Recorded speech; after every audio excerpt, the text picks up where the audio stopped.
Hi అండి, welcome to our channel mummy daddy healthy eats. ఈరోజైతే cake decoration సింపుల్గా మనము ఎలా చేసుకోవాలో చూపిస్తానండి. నిన్నైతే ఒక స్పాంజ్ రెసిపీ అయితే షేర్ చేశాను కదా, ఆ రెసిపీ అండి. సేమ్ కేక్ని నేనైతే ఎలా డెకరేట్ చేస్తానో చూడండి. ఇదైతే న్యూ ఇయర్కి ప్రిపేర్ చేశానండి. కొంచెం లేట్ అయింది వీడియో పోస్ట్ చేయడానికి. ఇదైతే 1 కేజీ పేస్ట్రీ అండి. చాలా టేస్ట్ అయితే చాలా బాగా వచ్చింది, చాలా బాగుంటుంది కూడా. మీరు ఒకసారి ఇలానే సేమ్ ఇంట్లో ట్రై చేయండి. మీ ఇంట్లో వాళ్ళు కూడా చాలా హ్యాపీగా ఫీల్ అవుతారు.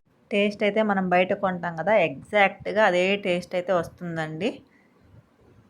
నెక్స్ట్ వచ్చేసి మనం ఫస్ట్ అయితే ఇలాగ కేక్ స్పాంజ్ని 3 లేయర్స్గా కట్ చేసుకోవచ్చు అండి. మీకు 3 లేయర్స్ కట్ చేయడం రావట్లేదంటే 2 లేయర్స్ కూడా కట్ చేసుకోవచ్చు. ఇది 1 కేజీ కేక్ కాబట్టి నేనైతే 3 లేయర్స్ కట్ చేశాను. ఇలాగా మనం కట్ చేసిన తర్వాత షుగర్ 1 టీ స్పూన్ షుగరు, అలాగే మిల్క్ మేడ్ ఉంటుంది కదా, ఒక 2 స్పూన్ల మిల్క్ మేడ్ వాటర్లో యాడ్ చేస్తే టేస్ట్ అనేది చాలా బాగుంటుందండి. నార్మల్ షుగర్ వాటర్ కంటే మిల్క్ మేడ్ వాటర్ కానీ యాడ్ చేస్తే టేస్ట్ చాలా బాగా వస్తుంది. అలాగే పైన కూడా కొంచెం మిల్క్ మేడ్ని ఇలానే యాడ్ చేసి స్ప్రెడ్ చేయాలి. నెక్స్ట్ పైన వచ్చేసి విప్పింగ్ క్రీమ్ ఒక లేయర్ వేసుకోవాలండి. ఇదైతే వెనీలా కేక్ అండి. వెనీలా కేక్ కాబట్టి వెనీలా కేక్ నార్మల్గా మనము ప్రైస్ ఎలా సెట్ చేసుకుంటారంటే మనం యూస్ చేసే దాన్ని బట్టి సెట్ చేసుకుంటారండి. నార్మల్గా కొంచెం తక్కువ కాస్ట్ అయితే మిల్క్ మేడు, అలాగే దీంట్లో చాకో చిప్స్ ఇవేమి యాడ్ చేయరండి, నార్మల్గా ఇచ్చేస్తారు. లేదు కొంచెం కాస్ట్ ఎక్కువ చార్జ్ చేసి టేస్టీగా చేస్తారు అంటే ఇలాగా Milkmaid, white choco chips add చేస్తారు వెనీలా కేక్లో. ఇలాగా పైన వైట్ చాకో చిప్స్ కూడా మనం యాడ్ చేసుకొని నెక్స్ట్ తర్వాత సెకండ్ లేయరు, ఫస్ట్ లేయర్ వస్తుంది కదండి డో షేప్లో, ఆ షేప్ అయితే మనము మిడిల్లో పెట్టుకోవాలి, అప్పుడే మనకి బాగా వస్తుంది. నెక్స్ట్ సేమ్ ప్రాసెస్ అండి. అలాగే మిల్క్ మేడ్ వాటర్ యాడ్ చేసుకోవాలి. నెక్స్ట్ మిల్క్ మేడ్ కూడా ఒక 2 టేబుల్ స్పూన్స్ వేసుకొని స్ప్రెడ్ చేసేసుకోవాలి. నెక్స్ట్ మళ్ళీ మనం విప్పింగ్ క్రీమ్ కూడా వేసుకొని స్ప్రెడ్ చేసుకోవాలి బాగా. టేస్ట్ అయితే మాత్రం చాలా బాగుంటుందండి. ఈ కేక్ ఎగ్జాక్ట్గా మనం బేకరీస్లో ఎట్లా ఉంటుందో సేమ్ టేస్ట్ వస్తుంది. కాస్ట్ కూడా ఇది 700 నుంచి 800 దాకా కూడా ఛార్జ్ చేస్తారు 1 కేజీ. అంత బాగుంటుంది. మీరు కూడా చాలా ఈజీగా ఇంట్లోనే చేసేసుకోవచ్చు అండి. నార్మల్గా గ్యాస్ మీద కూడా మీరు ట్రై చేయండి. నెక్స్ట్ థర్డ్ లేయర్ అండి. ఫస్ట్ కింద లాస్ట్ లేయర్ ఉంటుంది కదా, అదైతే మనం పైన పెట్టుకోవాలి, అప్పుడే మనకి ఈక్వల్గా వస్తుంది చూడడానికి కేక్ అనేది. లాస్ట్ పైన లేయర్లో కూడా మనము సేమ్ ప్రాసెస్ అండి. ఇలానే మిల్క్ మేడ్ వాటర్ యాడ్ చేసుకోవాలి. నెక్స్ట్ విప్పింగ్ క్రీమ్ వేసుకోవాలండి. ఇలాగా ఒక్కసారిగా ఎక్కువ క్వాంటిటీ మనం పైన వేసుకుంటే మనకి నీట్గా ఒకేసారి సరిపోతుందండి. లేదు కొంచెం కొంచెంగా అయినా మీకు కుదిరితే యాడ్ చేసుకోవచ్చు. లేదంటే పైపింగ్ బ్యాగ్లో ఉంటుంది కదా, పైపింగ్ బ్యాగ్లో మొత్తం యాడ్ చేసుకొని చుట్టూరు ఒక లైన్ లాగా ఇచ్చేసుకొని తర్వాత కూడా మనము నీట్గా చేసేసుకోవచ్చు.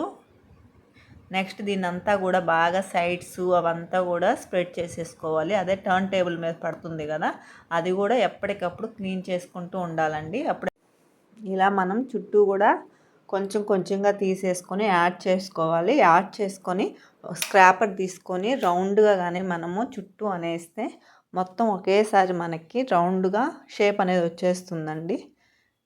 మనకి మరీ ఎక్కువ ఫినిషింగ్ రాకపోయినా పైన డెకరేషన్ వేస్తాం కదండి, దాంతో కవర్ అయిపోతుంది. మీకు సరిగా రావట్లేదు ఫినిషింగ్ అంటే కవర్ చేసేయచ్చు. మనకి కేక్ డెకరేషన్లో మెయిన్గా ప్యాలెట్ నైఫ్ చాలా ఇంపార్టెంట్ అండి.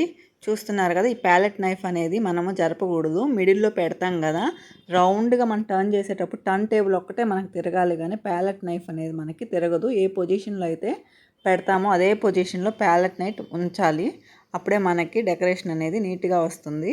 ఇప్పుడైతే నేనైతే కొంచెం ఒక 3 డ్రాప్స్ బ్లూ కలర్ విప్పింగ్ క్రీమ్లో యాడ్ చేశాను.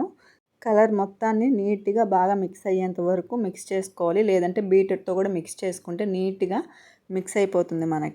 మనకి నాజిల్స్లో చాలా రకాలు ఉంటాయి. నేను యూస్ చేసింది అయితే N2, దీంతో రోజెస్ వేసుకోవచ్చు అండ్ ఇలాగ కూడా చేసుకోవచ్చు. నేనైతే ఎక్కువ రోజెస్తోనే చేస్తున్నాను కేక్ డెకరేషన్స్. సో ఈ విధంగా ట్రై చేద్దామనేసి ఈసారి అయితే ఇలాగా ట్రై చేశాను. జస్ట్ పైపింగ్ బ్యాగ్ని చిన్నగా మనం అలా ప్రెస్ చేస్తే ఒక స్టార్ లాగా మనకి పడుతూ ఉంటుంది. ఇలాగైతే నేను కేక్ని అయితే డెకరేషను కంప్లీట్ చేసేసాను. అలాగే విప్పింగ్ క్రీమ్ ప్రిపేర్ చేసేటప్పుడు కూడా మనం చాలా జాగ్రత్తగా ఉండాలండి. చాలామందికి విప్పింగ్ క్రీమ్ అనేది ఎక్కువ మెల్ట్ అయిపోతూ అట్లా ఉంటుంది. సో మనం విప్పింగ్ క్రీమ్ అనేది బీట్ చేసుకున్నాక ఫ్రిడ్జ్లో ఉంచుకోవాలి. ఎక్కువసేపు అయితే బయట ఉంచకూడదు. ఇలాగా కలర్ స్ప్రింకిల్స్ అనేవి నా దగ్గర ఉన్నాయండి. వాటినైతే నేను పైన ప్లెయిన్గా లేకుండా ఇలాగ స్ప్రింకిల్ చేశాను. అలాగే ఇదైతే హ్యాపీ న్యూ ఇయర్ అనేది ట్యాగ్ అండి. పైన ఇలాగా కింద కార్డ్ ఉంటుంది కదా, అదైతే తీసేటప్పుడు విరిగిపోయిందండి. సో దీన్ని మొత్తాన్ని కొంచెం కిందకి కేక్లో అయితే పెట్టేశాను. ఇలాగా మన కేక్ అయితే చాలా ఈజీగా రెడీ అయిపోయింది. కట్ చేసినప్పుడు కూడా లేయర్స్గా చాలా బాగుందండి కనిపిస్తూ. అలాగే మనం మిల్క్ మేడ్ యూస్ చేసాం కదా, చాకో చిప్స్, అవైతే టేస్ట్ అయితే చాలా బాగా తెలుస్తుందండి. చాలా బాగుంది కేక్ అయితే. మీరు కూడా ఈ కేక్ని రెసిపీని ట్రై చేసి అలాగే ఎలా వచ్చిందో నాకైతే కంపల్సరీ కామెంట్ చేయండి. అలాగే ఈ వీడియో నచ్చితే లైక్ చేయండి, అలాగే షేర్ చేయండి, సబ్స్క్రైబ్ చేసుకోండి.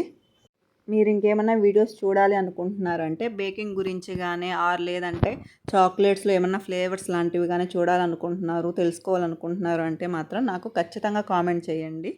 నేనైతే ట్రై చేస్తాను చేయడానికి. Thank you for watching.